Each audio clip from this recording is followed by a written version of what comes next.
everyone. Welcome back to the channel. Today I have a very special guest that happened to contact me after doing a movie review of the film Alien Raiders. And I'm really glad to be able to have him on, Mr. Ben Rock. I'd like for you to go ahead and introduce yourself and talk about what you've done and how people might know you. Cool. Well, yeah, my name's Ben Rock. I was the director of Alien Raiders. I don't usually, I don't, as a filmmaker, it's dangerous to when someone posts a video about something you worked on. It can be a little dangerous to post in it, to put yourself in there because sometimes people will jump on you. Also, it's always, an evil attraction when someone posts something negative to defend yourself, and it's like I never ever do that. But when someone says, as you did, I mean, you had your issues with the film, which are all fair. But when someone basically digs the film, I'll say thank you, because I really appreciate it. We made that movie. It came out in 2009. It's hard to believe, here 15 years later, people are still checking it out. It makes me really happy that it made an impact. Other places people might know me from. I mean, probably my biggest credit is that I was the production designer on the Blair Witch Project, and I wrote a bunch of the backstory and mythology for that movie. I also co-created a horror comedy web series called 20 Seconds to Live that you can get it's on YouTube, but you can also get it at 20secondstolive.com. I co-wrote and directed a horror audio podcast a few years ago for Shudder called Video Palace. And then with the same co-writer, I directed and co-wrote a horror series for Audible called Catchers that came out a couple of years ago. It was like a year and a half ago. So I tend to be in the horror space. I've worked on a bunch of horror stuff. I've worked on a bunch of horror projects where I wasn't the main person. Like I've worked with Adam Green from the Hatchet movies. I did a bunch of work on Victor Crowley for him. I've worked for Toby Wilkins and Ben Ketai. I worked on a series called Chosen for them. I've done a bunch of stuff. I've also done stuff outside of the horror world, but that's kind of more my happy place anyway. Right. Nothing wrong with that. Well, thank you for that, and thank you for all the work that you've done, and the pleasure for nerds like me with a movie like Alien Raiders. I got the poster right behind me, by the way. Yeah, I can see the corner of it. Yeah. I'll give you the whole. There it is. Nice. So to start, where did your journey begin to directing this film? It actually began with the co-director of Blair Witch Project, Dan Myrick. He co-founded a company called Raw Feed that had an output deal with Warner Brothers, and they made 3 movies, and I want to say it was like 2006 or 2007. So the biggest one was Rest Stop. Dan made one in there called Believers, and the other main producer there was a guy named Tony Krantz. He made one called Sublime, and then they went off and they did pretty well. This is in the time when you could make a movie for the DVD market, and that's the only market you're putting it out to, and you could turn a profit. And Rest Stop, I think especially, made a big profit. So they Warner Brothers wanted another round, and so basically Raw Feed ran it. Warner Brothers financed it and had sort of final say on some things here and there. For instance, I did not choose the title Alien Raiders, and in fact fought against the title Alien Raiders because I think it's a dumb title. And that was one of those things that I had to be like, well, Warner Brothers, you wrote the checks. I guess you get to call the thing I just worked on for the last year Alien Raiders, even though that was never in our agreement. But I mean, I'm not. I guess I'm angry about the title, but I'm not like disgruntled that I got to make a movie for Warner Brothers ultimately. Right. And they were mostly cool. They let me cast who I wanted to cast. They didn't make us make giant changes to the edit. Like really what they wanted was they wanted the stuff that went on the disc, and then they handled the poster and the design and the box art and all that stuff. And they even let me do a festival run. Like I did a film when they put that title on it. This is maybe for a little bit later, but like I asked them if I could take it to film festivals because I felt like that title was insulting to genre fans and it would turn them off and keep them from wanting to see it. But if I took it to genre festivals and like the press who covered that stuff at the time met me personally, they might be somewhat more inclined to check it out and give it a chance, and they did. And so we premiered at Fantastic Fest, which is one of the best genre festivals in the world. Um, but anyway, but to back up, so they were doing the second round. The idea was Dan's. It was originally called Supermarket, and he brought on his friend and mine, David Simpkins, to write it. And they went through a few rounds, but they didn't have a director attached. And then they did get a director attached who was not me. I think Dan originally was going to direct it, and then he was making a movie called The Objective that was like a military alien, kind of sci-fi horror thing. And so they did get a director attached, and then he fell out. And then literally 6 weeks before it had to shoot, he reached out and said, "Are you still interested?" And I was like, "Very much so. Can I read the script?" I hadn't read the script. And they sent me two different scripts that David had written. And David, his wife was, I believe, giving birth to twins right then, and his obligation to rewrites was done anyway. So he stepped down, and they gave me these two drafts, and there was a producer on it named Steve Eccleston, and Steve was like, "Yeah, all of these drafts are too ambitious for the amount of time and money we have. We need to bring it down." And so I worked with Julia Fair, who's an excellent writer, and she and I basically took David's idea, reduced it to index cards on a cork board, rearranged them a little bit. It was like what characters could be combined, what characters. It was it all had to happen fast. Now it gets a little worse because this is late 2007, and we were heading into what we all knew would happen, and it did happen, and that Yeah. was there was a writers guild strike right then. And so Julia and I had restructured it, and she had done as much work as she could, and then sent me what she had at like 12:05 the day the strike started, and then she couldn't write anymore. And so a lot of that had to be kind of fixed on set with actors, because you can have actors ad lib scenes or whatever, but we had the basic structure in place. So it was definitely a speed operation. It just all had to be brought together so quickly. Yeah. So On that note, I ultimately had 6 weeks to prep, 3 weeks to shoot. It was 15-day shoot, and then like 10 weeks to edit. So it's a lot faster than most movies would ever be made. on the note of you saying that you basically had to condense the original script. Are there any things that you recall that were in the original that you took out that you wish you could have left in? Yeah, definitely. David had written an awesome stunt where the Charlotte character like grabbed one of the SUVs that the cops had and drove it through the front of the store, and that wasn't going to happen. Like budget wise, we couldn't afford, because where we filmed that, there's a chain in California called Vons, and we filmed it in a closed Vons, kind of near LAX, kind of near the airport.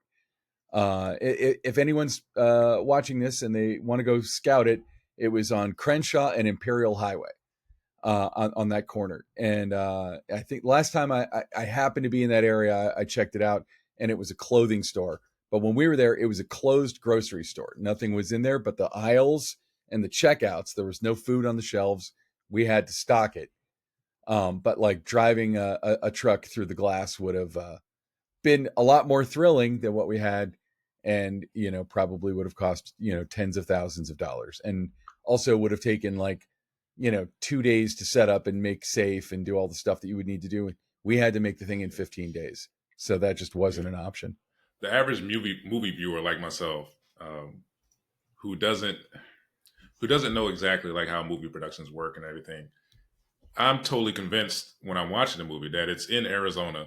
That you're actually shooting Yeah, this movie in Arizona, not we in did our California. best. You know, Yeah, right? So it worked. It worked for me. thanks. Um, that Let's kind of just say rolls that, into like, to the make it next feel question. rural, like Avon's is a huge store, and we had to make it feel Yeah. about half as big. So we had to build a wall that just cut half of it off. And that's why there's a Yeah. giant, if you look at it, it takes place around Christmas, and there's a lot of Christmas trees right in front of the place, and a giant inflatable Santa. And if you look at all the scenes with the cops, we have cop cars blocking, so you can't see things that would let you know you're in a giant city. Like, it's Okay. all Okay. all, all very strategic. So in the script, that goes into my next question: is why was the supermarket chosen as the location for the story? I mean, for that, you probably would have to ultimately ask Dan Myrick, because Right. again, that was when I was handed the script. It was called Supermarket. Right. I mean, like to me, I think that it's one of those places where going to a supermarket is kind of a mundane place that we go. We're kind of anonymous, but we kind of aren't. We see our neighbors there. We might say hi. We might see nobody we ever know at a supermarket. We all have to go there.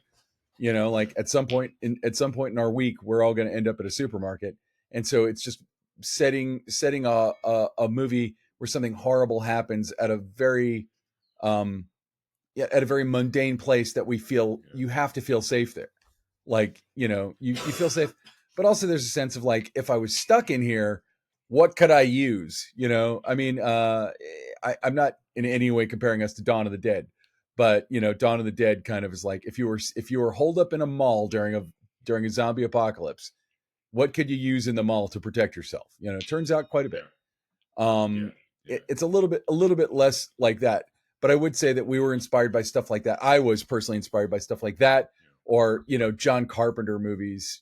I know it gets compared a lot to The Thing, which is intentional on my part. The Thing is one of my favorite movies of all time, but also I would talk about Assault on Precinct 13, where Yeah. it's kind of a siege inside and a siege outside trying to get inside, Yeah. and It's that's one kind location. yeah, well, and that's the simplicity of it.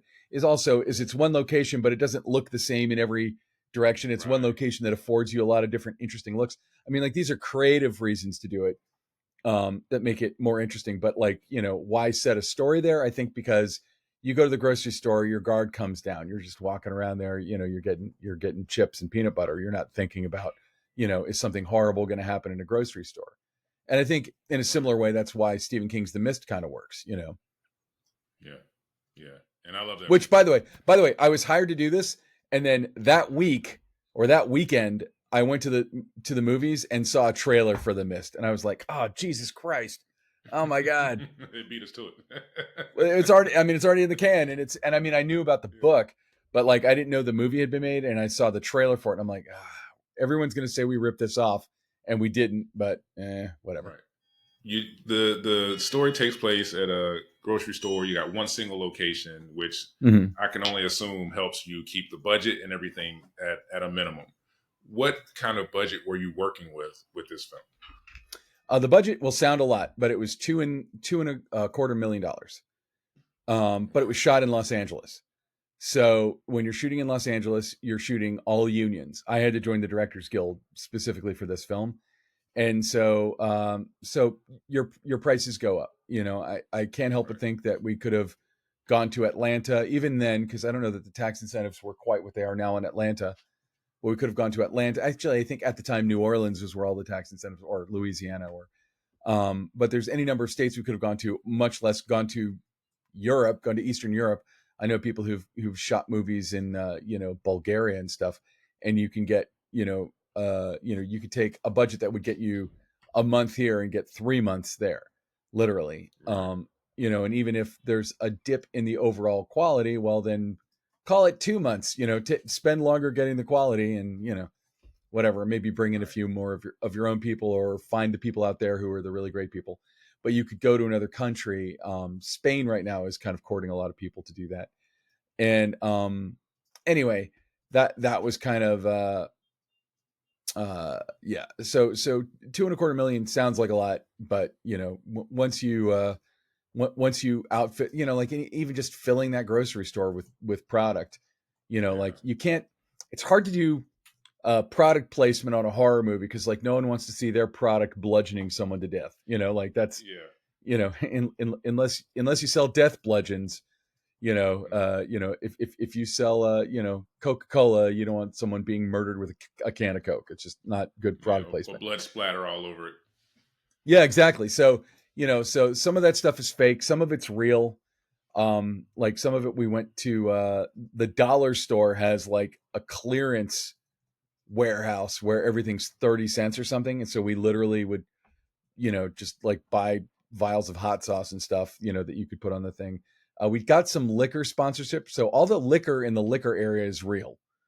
Oh, okay. And in fact, at the end of the shoot, basically someone was like, yeah, we're all done with the shoot. If you want to clear out whatever's here, go ahead and take it. And in 5 minutes, the liquor area was empty. Um, Of course. but yeah, I mean, a lot of it we had to buy. So that was expensive.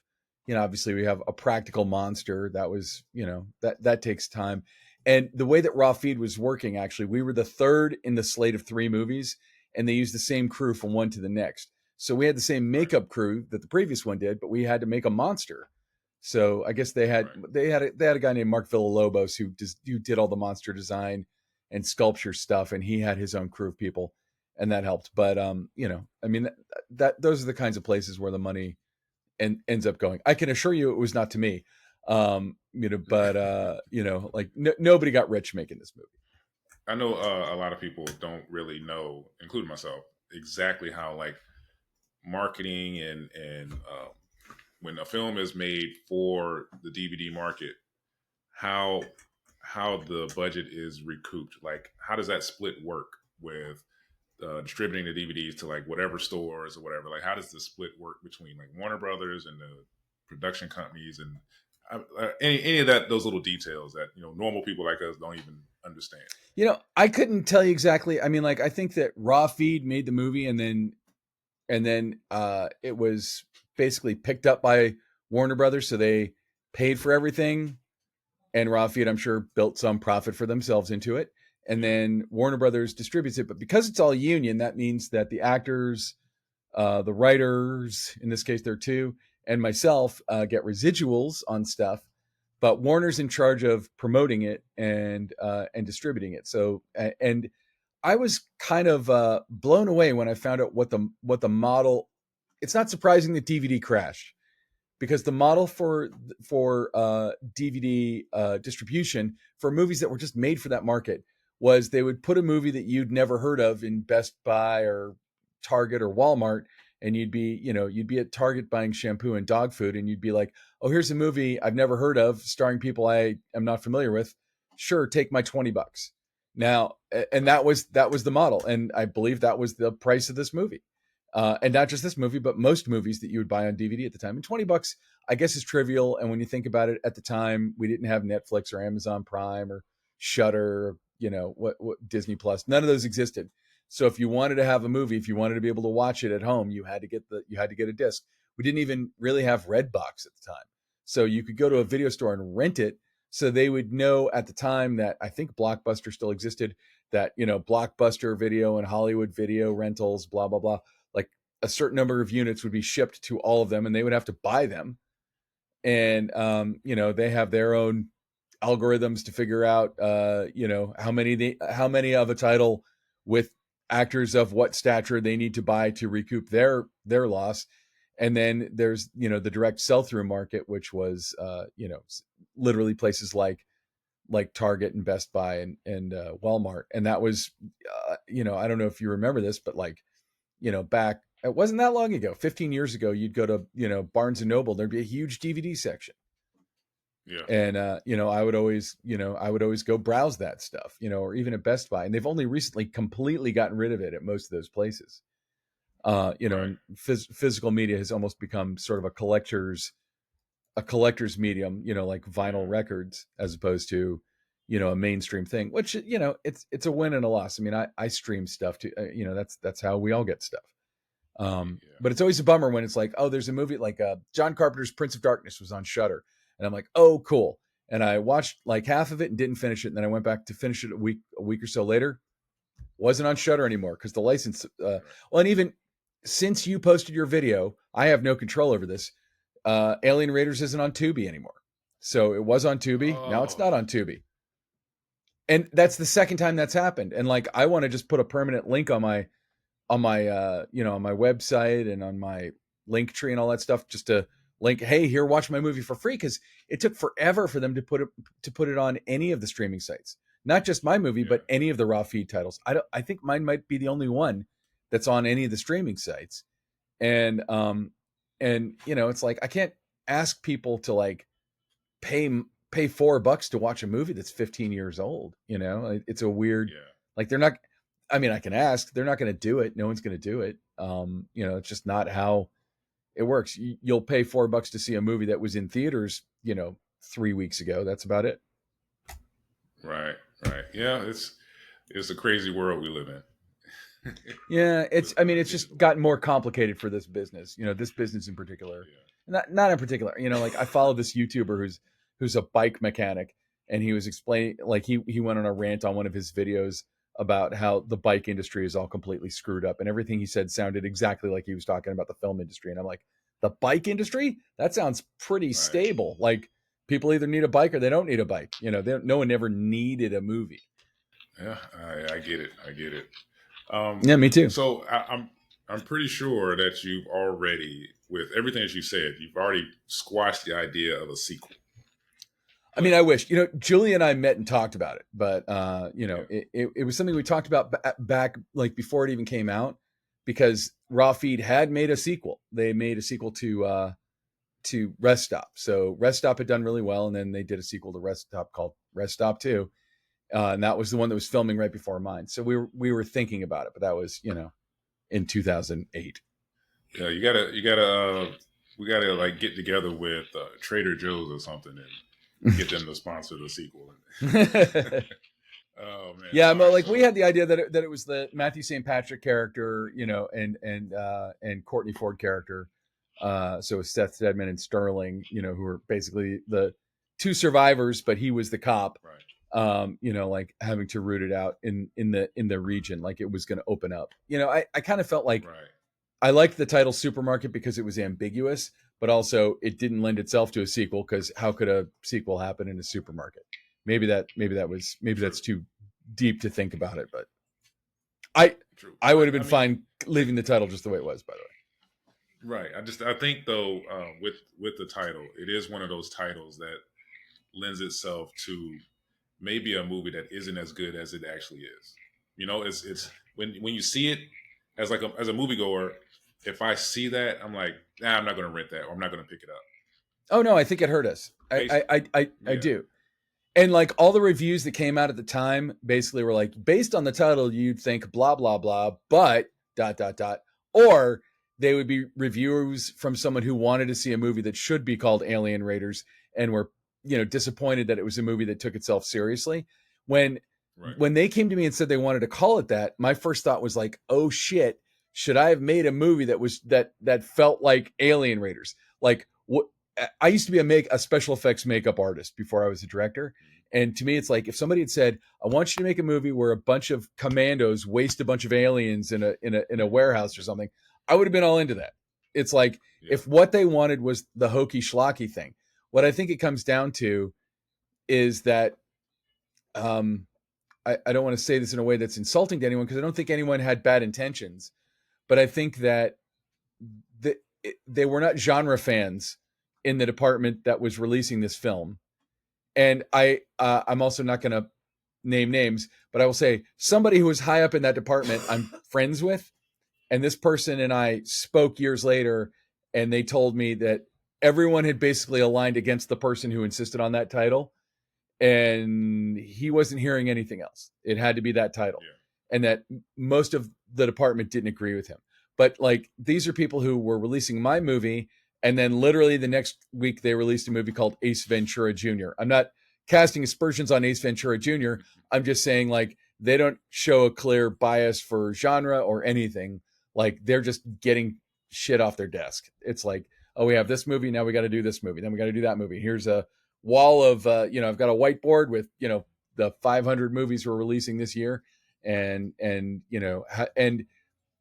I feel like they weren't used to having a director of the movie of those kinds of movies come in and say like, no, I have a strong opinion about how you do this.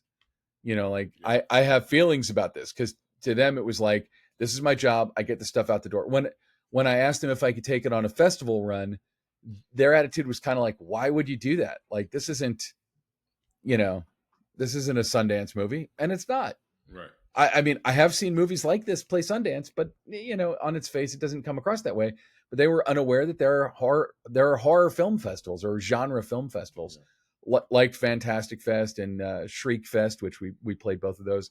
We didn't play Scream Fest in LA because we played Shriek Fest, but Scream Fest is one of the big ones. Sitges in Spain, UK Fright Fest. I mean, there's a bunch of them. There's Fantasia in Montreal. There's a bunch of great genre festivals, and they're highly attended, and like real press from press outlets that studios would respect do show up to them and cover the films there. You know, Yeah. but like in order to do it, I had to basically agree to do it at my own expense. They handled the print shipping, but I handled literally everything else, and Well, and including sending myself to the festivals when I can go, and I went to as many as I could. right. You know, just speaking, like I said, from average person's point of view, sometimes we do want to watch a movie. It doesn't Every movie doesn't have to be like some Oscar worthy film or anything like that. Like, yeah, I love Oppenheimer and Avengers Mhm. Endgame, but sometimes I don't want to sit for 3 hours and watch this really fantastic movie with a huge budget. Sometimes I want to watch something smaller that, yeah, it may not be intended for the Oscars or whatever, but it's still entertaining and it's an hour and a half and it's a great watch. I can fit two movies in for the same amount of time it Yeah, takes me to watch Avengers Endgame, yeah, yeah. and that's fine to me. I'm on my couch or whatever and just having a good time. Yeah, no, But I mean, I feel the same way, but I mean, I feel like a lot of genre films are like that.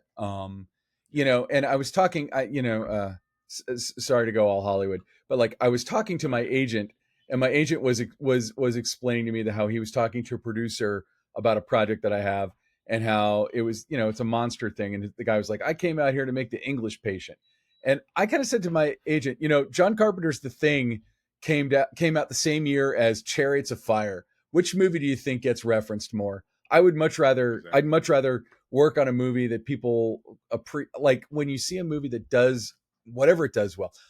I'm with you on Oppenheimer. I think Oppenheimer is a masterpiece. I think Christopher Nolan's, one of the greatest filmmakers of our time and possibly ever.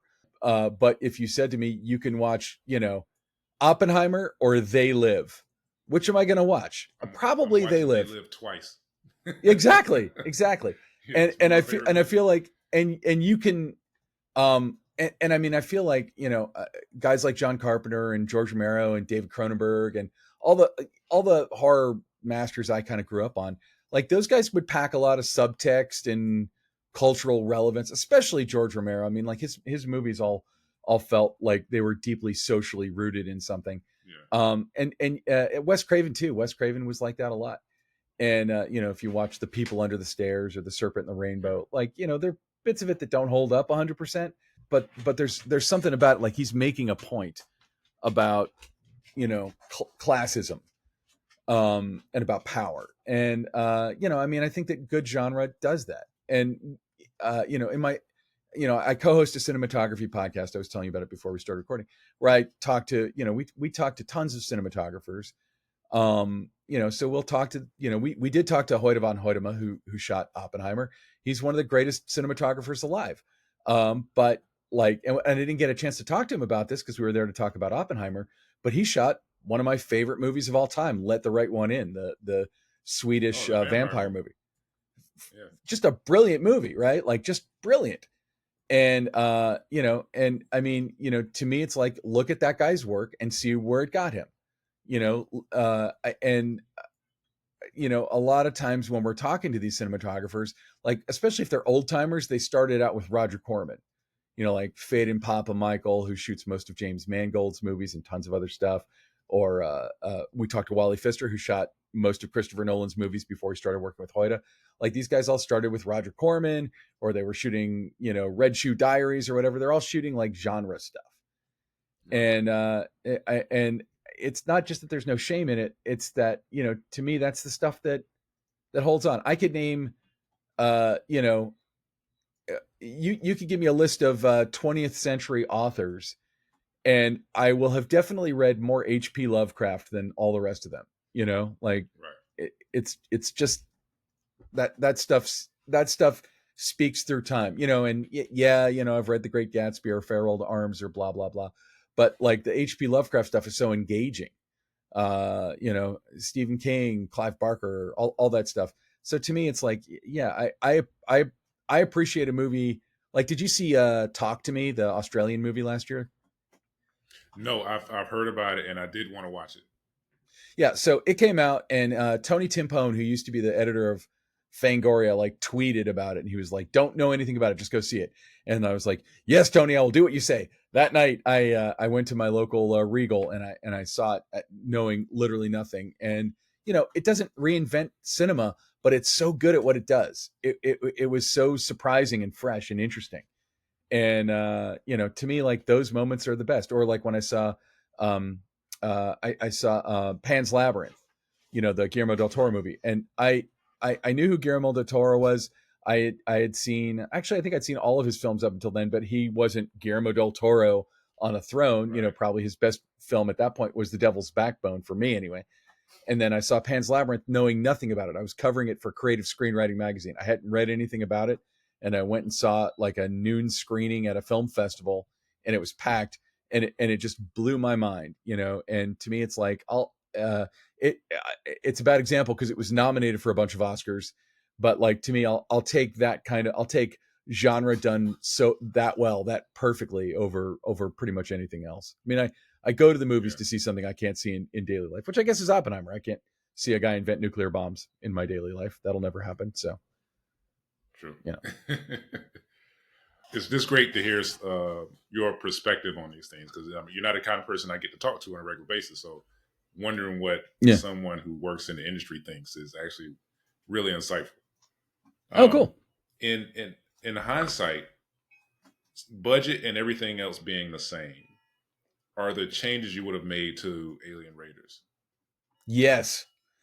Um, it was a few years after I did Alien Raiders that I was hired actually by Toby Wilkins, who made a movie that came out right around the same time called Splinter, where like we were an I alien in remember. a grocery store. Yeah, his was like a weird shape shifting monster in a quickie mart.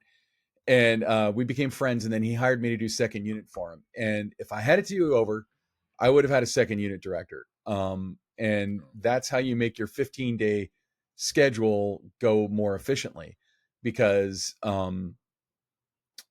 like, for instance, there's the shot where Keith Hudson, the guy that plays Chambers, gets shot with a shotgun and pulled out of the frame.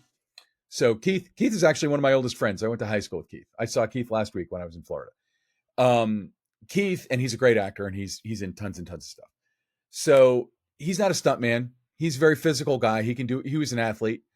And he can do a lot of the physical stuff, but that was a ratchet stunt. So they basically have a ratchet around his body, and they've got it hooked into some kind of a motor or something. And when they pull the trigger, it yanks him full speed out of the frame, right?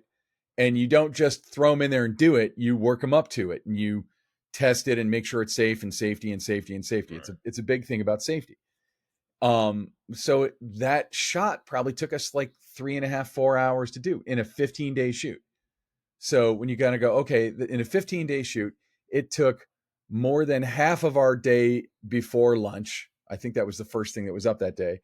So it just minimizes how much stuff we could do after lunch. So having a second unit director, uh, like, not to go back to the Christopher Nolan thing, but Christopher Nolan often brags that he doesn't have a second unit director because he wants it all to be his vision, and maybe because he wants to be there for every piece of it. But by contrast, Ryan Johnson, not a slacker, he doesn't have a second unit director, but he has a second unit DP, so director of photography, who like is setting up insert shots and other stuff for him, so he can, like, while first unit's getting their time consuming shit done, he can walk over and see what they're doing. I've interviewed that guy. His name is Jaron Prezant. I don't know if he's still doing it for Ryan, but he was doing it. And Steve Yedlin is his first unit DP. After doing second unit, I realized the beauty of having second unit, because like, as a second unit director, I will do exactly what the director wants, but I'm also a director myself. And so if I have extra time, I'll give them some options. I will give Yeah. him or her a few different choices. So it's like, here's my understanding of what you wanted. And a lot of times they're able to come over and look at it and make sure it's what they want. And then here's two or three variables, or here's some insert shots you could use around that, or whatever. Like, we're just constantly rolling. So we're giving them as much stuff as we can give them. And Mhm. I feel like that would have enabled me to show more, in the parlance of horror movie filmmaking, more kills. We have too many people killed off screen, or killed in a way that I wish we would have seen it more. And that's all got second unit written all over it. Like, I come up with the idea for it, map it out, storyboard it even, and then have second unit take care of, like, waiting for an hour long, reset on the blood or the wardrobe or whatever while I'm shooting, the dialogue stuff. And even if it's just a second unit DP. Now we did have Dan Myrick, the co-director of Blair, which did come in and do some. He did some second unit like inserts for me for like a day. If I had it to do over again, I would have had a dedicated second unit all 15 days, or at least a Right. week of it. Because like I did second unit for one guy once, where they had a crazy short schedule, and they brought me in I think for like 4 or 5 days. But again, they gave me like one. You're not really supposed to give second unit dramatic scenes, but they had no choice. They gave me like one kind of dramatic suspense scene, but the rest of it was just like blood stuff where they needed someone who had any understanding of how that stuff works. And I used to be a special effects makeup artist, so I get that part of it a little bit at least. And and I'm able to execute their idea and then also give them little extra something something if they decide they want to use it in the edit, and if they don't, then they don't have to use it. No harm, no foul. Yeah. Yeah, so that I Okay. mean that's probably it. I mean, like, I wish we had more time to get the script ready? Yeah. I mean, like, there's so many things, but like I knew the shit sandwich I was walking into. And the thing, and every director will tell you when they get that chance that feels like a big break. Nothing's really a big break in this business, but it had that thing of like, if I do this really well, maybe I'll get to do a bigger one. And it's like, well, we'll figure it out as we go and we'll make it work. And we had a great cast who were game, and they all understood what was going on. And the probably the biggest bummer while we were making it was that the writer wasn't even allowed on set. We couldn't have her there. It would have been helpful for sure. And we could have been rewriting stuff right down to the wire to kind of get it fine tuned once we, because she was writing it for a theoretical location. Once we were in the real location, Julia could have done another pass on the rewrite to make it more specific to that geography. But because we were doing it during a strike, that wasn't an option.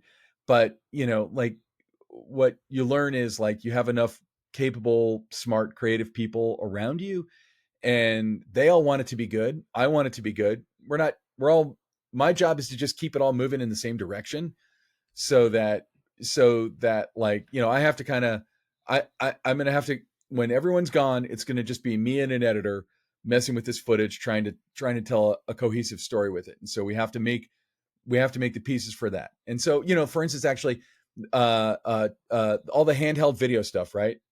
The mini DV stuff was held by the Logan character. Now that's another theater buddy of mine, Tom Keith. She's an old friend of mine. I've known Keith now for like 25 years.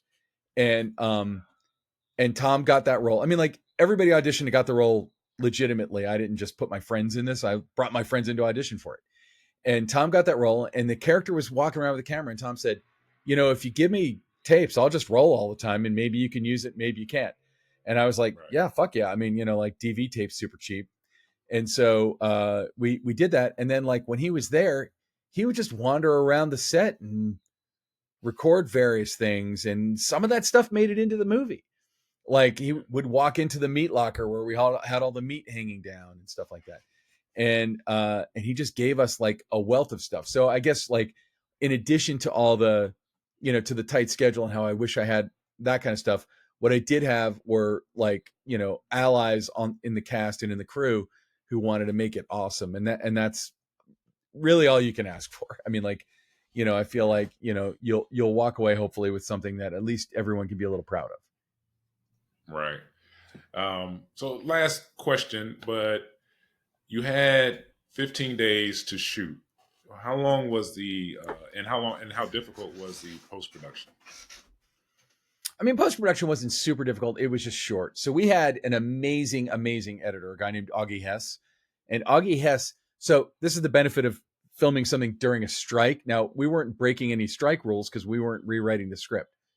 So the script was already locked before the strike started. And this happened on this last strike too, where, like, TV shows had a season's worth of scripts, and before the actors went on strike, they were still filming the episodes, but they were not allowed to change a word of it.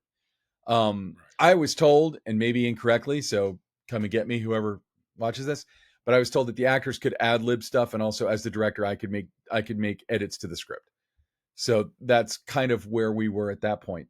But I might have been given bad information. It's been a minute, but all these people. So our cinematographer was a guy named Walt Lloyd, and Walt shot like shortcuts for Robert Altman and Sex Lies and Videotape for Steven Soderbergh, and he shot like if you look up Walt, his resume is amazing. Although the one thing I'm most impressed with is that he was the camera operator on the Hitcher, the original Hitcher with Rutger Hauer. Yeah. Um, Yeah. and then our editor was Augie Hess, who had worked extensively with William Friedkin. He'd worked on tons of William Friedkin movies, including doing the re-edit of The Exorcist that was released in theaters in 2001. And Augie was amazing. So we only had, I think, 10 weeks to edit the whole thing. And that meant that he started, I want to say he didn't start on our first day because obviously he wouldn't have had anything to edit. We might have started on our second day, but while we were shooting, he was already cutting. And then he asked me for like another week after that, and we finished shooting at I believe it was December 22nd of 2007, which was a Friday, and then Monday was Christmas Eve. So we couldn't have gone over. If we'd had to go on over, we couldn't have done it. But Augie was cutting, so then we had Christmas and New Year's off, and then he asked for one more week, and then I came in and I was with him for like 6 weeks. So it was tight. The only thing is that he had cut it like so tight that it was too short. His first cut. This is the opposite of the way edits usually go. Most of the time, your first edit's kind of long and you pare it down. Edits. Augie's first edit was like 75 minutes, and I was like, oh no, did we not make a long enough movie? Are we screwed? Even when you account for that, even when you account into that, like okay, well the credits are going to be, the end credits will be 3 minutes, and the opening credits will maybe be we shot the opening credits were actually shot at my house where I am right now, in my garage. We had a bunch of prop guns and stuff, and we shot it on my camera at my house. Yeah, like with a budget of nothing. Yeah. And Tom Quiche came back out, but the other and Philip Newby came out, the guy who played Spooky. Those two came out, but everybody else, we didn't have any of the original actors for the opening credits. That's why you just see their hands. But anyway, but Augie was great. I mean, he did a good job, but his first cut was 75 minutes, and I had to kind of say to him like, we got really good actors, and it was my intention to kind of keep it open and let their performances play out and let there be real tension between them. Because like what he cut was like the super hyper, John Wick action version of this. Uh, no Right. offense to John Wick, I love those movies, but you know what I mean, where it's Yeah. like light on character, heavy on action. And so Right. we kind of went back in and found there were a lot of great character moments, and we had a lot of like our cast was so good. Really better than we had. I won't say better than we had a right to have, but I think that that's the thing that surprises people when they see it as like a straight to video movie, is that we had. I mean, yeah, we had like three really well known TV actors. In Carlos Bernard, who at the time was one of the stars of 24, Rockman Dunbar, who at the time was one of the stars of Prison Break, and Matthew St. Patrick, who was one of the stars of 6 Feet Under. And but all three of them are just amazing, trained, brilliant actors, right? And then also, excuse me, there's a fourth one, Courtney Ford, who was on True Blood, and Okay. later Dexter, or maybe it was Dexter first. But anyway, so but they're TV people, so these are people who are really good at getting a great performance out very quickly, at like finding it. Yeah. Um, Sometimes working with a director who's not the most communicative person, and I'm doing my best, but like in TV, a lot of times they're off on their own doing that stuff. So they would come in with a strong idea, all of them, and they were all kind of ready to collaborate. Whereas if you put, a giant movie star in here, they would slow it down probably because they'd want to think about stuff, and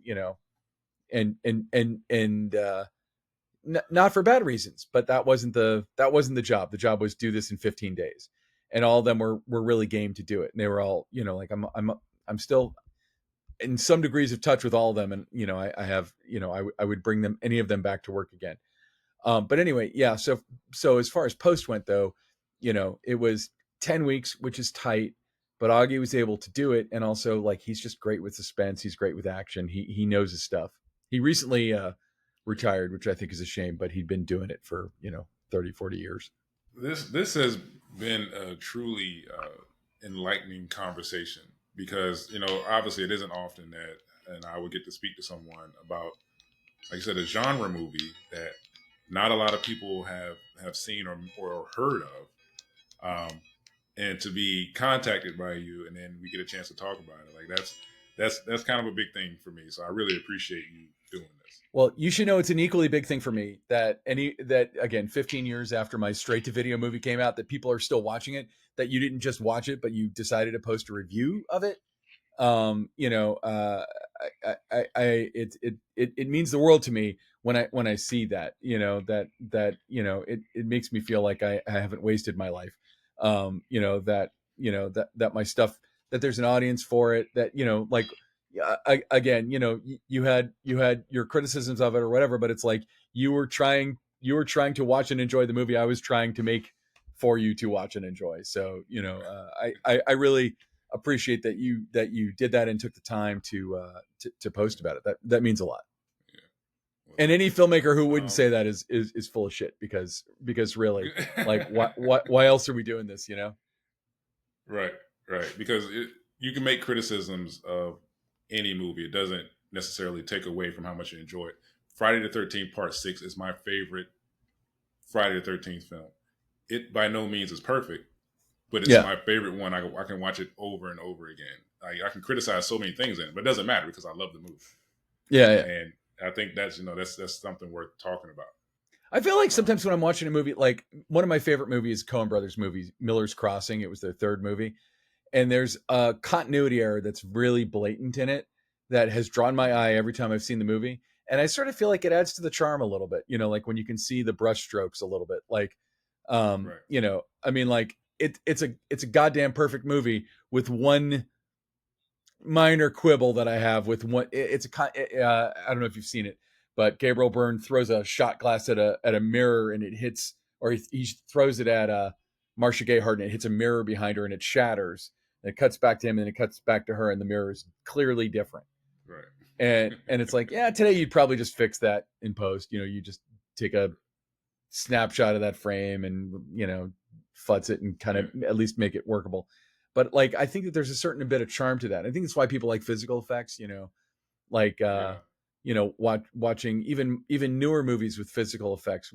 Like, it's more interesting to see a complicated weird puppet than it is to see like some CGI yeah, mess. Like, some, I don't yeah. know. Again, I'm not here to And trash those other filmmakers, but and those little continuity errors, like you said, it brings a little character. Like there's a major one in Terminator 2. I noticed that in the movie theater watching that movie. That when the truck goes what's off the one in the Terminator 2? I don't know. when the truck goes over the overpass, the T-1000 is driving the truck, and Yeah. he crashes the overpass into, like, what is that, L.A. River or whatever, that Yeah, big yeah. ditch, um, and Like the five minutes from where window, I am like, right now.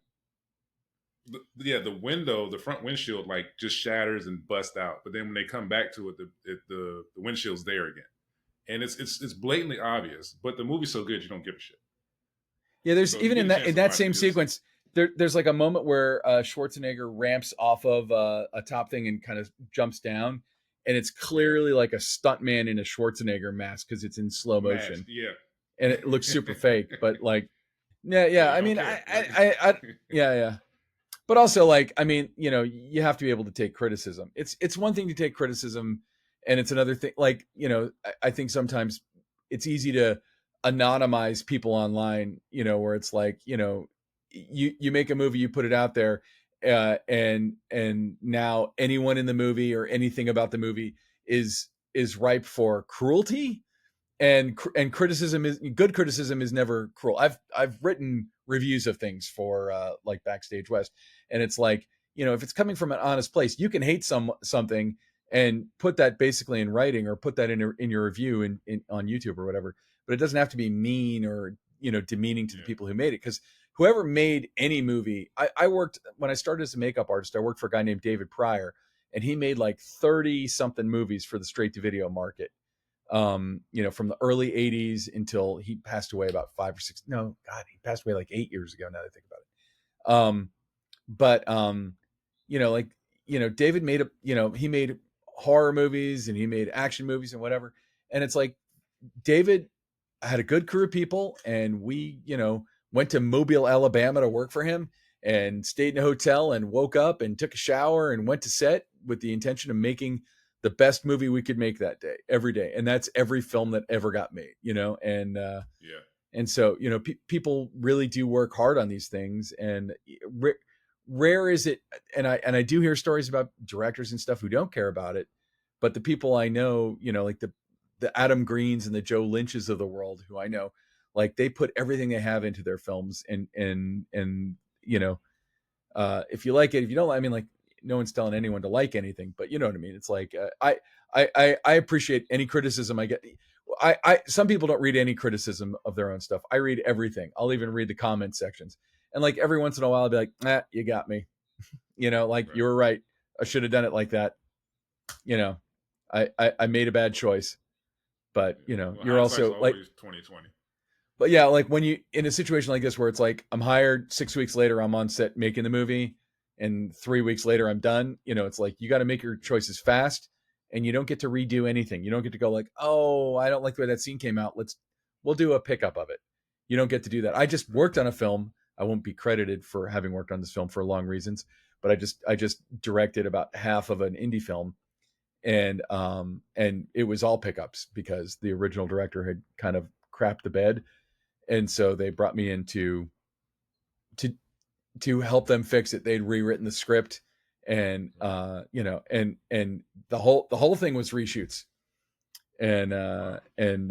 that does happen, and big budget movies like Marvel movies, DC movies, or whatever, like they just have reshoots in their budget. They just know they're going to do it. I've heard that Lord of the Rings, The Two Towers, like I don't know if this is really true, but that a substantial amount of that movie was made in reshoots. And Wow. when you're at that level, you can afford to do it. When you're making a movie for Well, at two and a least it quarter came out million good. dollars. Yeah, yeah. Well, I mean, it's a masterpiece. Yeah, well, and that's the thing, Yeah. is it doesn't mean that anything is wrong. It actually means that you're refining the vision, and getting better at Yeah. getting a better result, and giving the audience a better entertainment, when it's all said and Yeah. done. One thing I will say is that real quick is that the more I do like these movie reviews and I talk about movies that I love, that I typically talk about things that I just like to watch. Um, I'm becoming more and more mindful about what you were just saying, that someone put a lot of effort and passion into this film. So shit talking it just for the sake of it, like, doesn't, what does that actually do? It just, oh yeah, it might get clicks from some people, but if I like the movie, I'm not gonna just, I don't want to just trash it just for the clicks. Like, that doesn't make any sense to me. Yeah, Usually if I'm talking about something, it's because I like it. I mean, the internet, like I said, the internet can be anonymous like that, though, where it's like, oh, people who make movies aren't like me. Well, it's like, I, in our brief conversation, I gather that if you and I lived in the same neighborhood, we might hang out and get a beer together, or go to a movie together, or whatever. Right. Like, uh, you know, we're, we're all we're all kind of doing the same thing with our lives, one way or the other. And this Yeah. it making movies at one time seemed like a kind of a viable career. Now it feels less viable to a lot of people, and it's really hard to make a living at it. Yeah. And so, yeah, I mean, I think you have the right attitude. And look, nobody's going to make a movie and be upset that somebody didn't like a part of it, or if they are, their skin's too thin about it. Like, Right. you have to understand that, firstly, some people just aren't going to like what you do, no matter how good it is. There are people who think Yeah. Citizen Kane is garbage. There are people who think every David Fincher movie is garbage. I don't agree with them, but everyone's allowed to have an opinion. But like, yeah, to go up and like just trash stuff. I mean, even stuff that I genuinely hate. Yeah, there's like, I can trash it to my friends, in private. I don't have to like post about it online, because I Right. don't know. Yeah. There's enough negativity anyway on the internet. Well, Ben, thank you for this. Can you let any of the viewers know where they could find you, or where they could hear your podcast, or anywhere else they can see any of your work? Sure.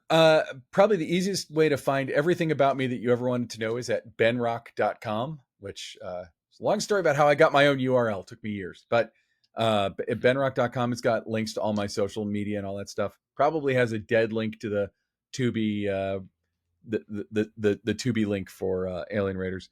But you can definitely see my directing reel. You can kind of read up on my stuff. But I have links to the cinematography podcast, which you can get the cinematography podcast anywhere you get podcasts. and we're even on YouTube. Although I don't watch podcasts usually, so I'm like, I don't want to be on video, but here I am. You're looking at my setup right now. You can check out Video Palace. It's also wherever you get podcasts. Catchers, which is an Audible only project, but that was a monster thing. It's a thing that my writing partner Bob Duros and I came up with, which is basically two small town dog catchers versus a horrible pack of monsters in their small town. And 20 Seconds to Live, which is just at 20secondstolive.com. And that's a web series that Bob and I did a few years earlier. But yeah, that's probably it. But yeah, just check out, if you go to benrock.com, it links to all that stuff. Well, anyone watching, thank you so much. If you like the video, of course, hit the like button, subscribe to the channel, check out Ben Rock's site, check out Alien Raiders. However I couldn't tell you exactly where to watch it. If you happen to be if you direct message me, I can give you a way to do it. Just direct message me and awesome. I'll help you. So benrock.com, everybody, this channel, I'll have his links in the description, and please, come back for more. And you know how much I love talking about movies. So once again, Ben, thank you so much for doing this. My pleasure. Thank you.